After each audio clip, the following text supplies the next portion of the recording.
विमानतळावर हालचालींना वेग आलेला आहे। तर बांगलादेशच्या शेख हसीना हिंडन विमानतळावर उपस्थित आहेत आणि तिथून त्या पुढे लंडनला जाणार असल्याची शक्यता वर्तवली जाते। अनेक मोठे अधिकारी हिंडन एअरबेसवर दाखल झाले आहेत आणि यामध्ये शेख हसीना कुठे जाणार याबाबत मात्र अनिश्चितता असल्याची माहिती समोर येते। आताची सगळ्यात मोठी आणि महत्त्वाची बातमी, शेख हसीना यांनी पीएम पदाचा राजीनामा काल दिलेला होता। मोठा हिंसाचार बांगलादेशमध्ये उसळल्यानंतर शेख हसीना या लष्कराच्या विमानाने भारतामध्ये दाखल झाल्या। हिंडन एअरबेसवर काल त्या दाखल झाल्या होत्या। भारताकडे त्यांनी आश्रय मागितलेला होता आणि त्यामध्येच आता सरकार दरबारी वेगवेगळ्या हालचालींना सुरुवात झालेली आहे। सरकारकडून सर्व पक्षांची बैठक घेण्यात आली। त्याचबरोबर काल सरकारमधील पंतप्रधान आणि मंत्र्यांची बैठक झाली होती आणि त्यामध्ये वेगवेगळ्या हालचाली सुरू असताना हिंडन एअरबेसवरची ही दृश्य समोर येत आहे। त्याच्यामध्ये हालचालींना वेग आला आहे। त्यामुळे आता शेख हसीना ज्यांनी भारतामध्ये आश्रय घेतलेला आहे त्या भारतातून दुसरीकडे जाणार का याविषयी उत्सुकता निर्माण झाली आहे। अनेक प्रश्न उपस्थित होतात आणि हिंडन एअरबेसवरची ही दृश्य आपल्याकडे येत आहेत। या ठिकाणी मोठ्या प्रमाणामध्ये हालचाली होताना दिसून येत आहेत। त्यामुळे शेख हसीना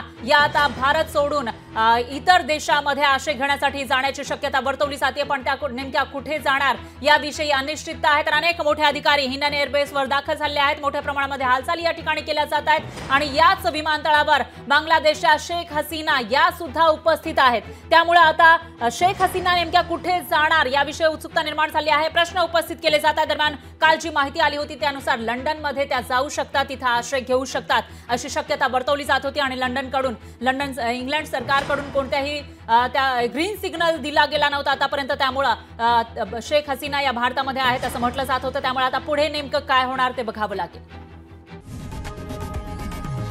लोकशाही मराठी ऐका, पहा, जागरूक रहा।